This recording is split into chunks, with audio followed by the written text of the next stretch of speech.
At ito na, kakain na ang aking mag-ama sa mga vegetable na niluluto ko from the garden. Pero of course, nagluluto din tayo ng chicken na may tomato paste or tomato sauce. Paborito nila yan at taob na taob ang kaldero dyan pagkatapos nilang kumain.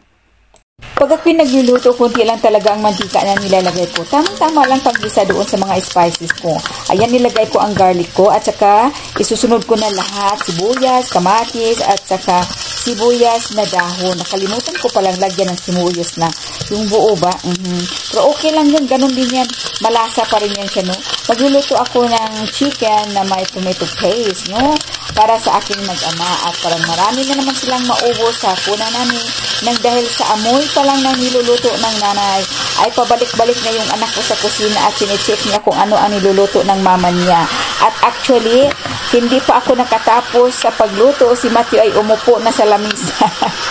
Ako na lang ang nahihiya kasi yung anak ko umupo na nang dahil nga naaamoy niya ang niluluto ng nanay niya at alam niyo naman pag may garlic talagang mabango talaga. So ayan, binabalik-balikan ko yan dahil kung hindi ko kasi yan hahaluin talagang dumidikit siya at masunog sa ilalim. So kailangan talagang i-check parati na hindi siya iiwanan kasi baka mamaya sa kakadut-dut natin ng cellphone ay ating makaligtaan na ating niluto. Pagbalik natin ay nalitsyon na. So, nilalagyan ko na siya ng tubig, no? Parang pampalambot.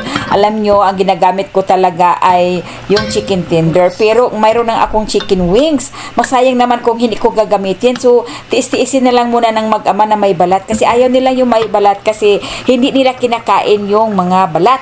So, kailangan talaga ng chicken tender. Pero, wala nga ako mga nanay at kailangan talaga yan maluto. Kasi, ano gawin natin dyan? So, ayun na nga, nilalagyan ko ng carrots. Yung carrots hindi ko ginigisa. Ginaganyan ko siya mga kananay, parang dyan siya lalambot kasi ang katas kasi ng carrots mga nanay ay manamis-namis.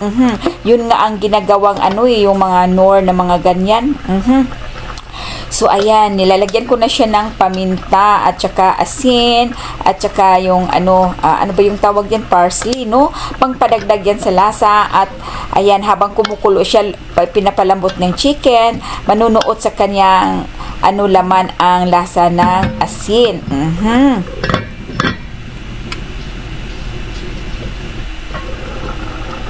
So ayan, kailangan talaga natin i-check, no, kung ano na ba pwede na ba yan lagyan ng tomato paste nang dahil nga yung anak ko umupo na nga sa lamisa. Ayan, ilalagay ko yung patatas. Konting patatas lang, parang may gulay naman siya mga nanay, no? Napapansin ko sa aking pagsasalita, may no ang katapusan. Taga Mindanao kasi ako, kaya pag nagsasalita kami, maganda no, ganyan kami. Example, maganda no, or nindot no, kalami no, ganyan kami magsalita. Kasi ang taga Cebu naman ay may sa sila, tulad nito. Ang ganda sa, may ganyan sila yung sa dulo nila. Kaya sa amin, no, sa amin, hindi ko alam kung bakit.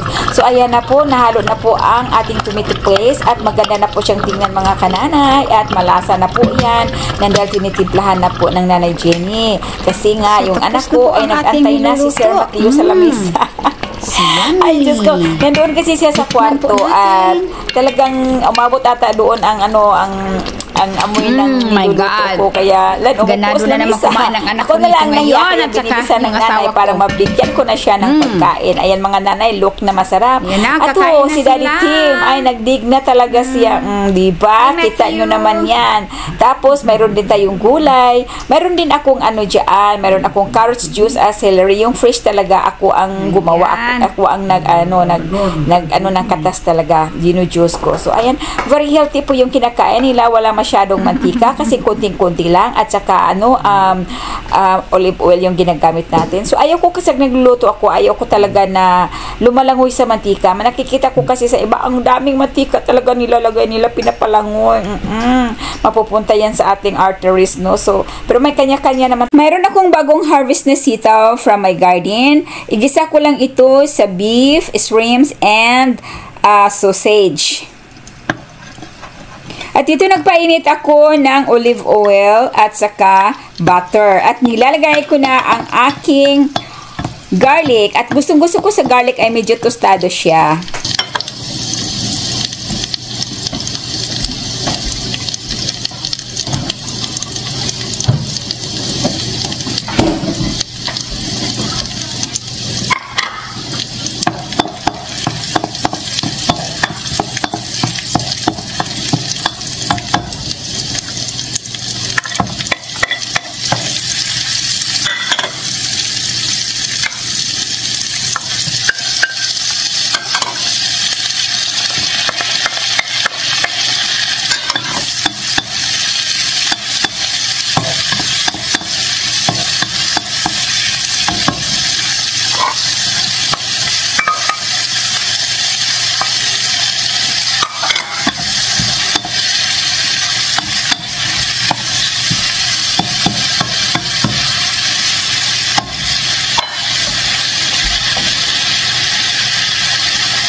At dito, pwede nang kumain. Ayan po ang sarap. August pa lang lumalamig na ang aming panahon, kaya ang Nanay Jenny ay naka-jacket. Pero ayan, ang Nanay Jen ay tapos na sa pagluluto niya ng gulay.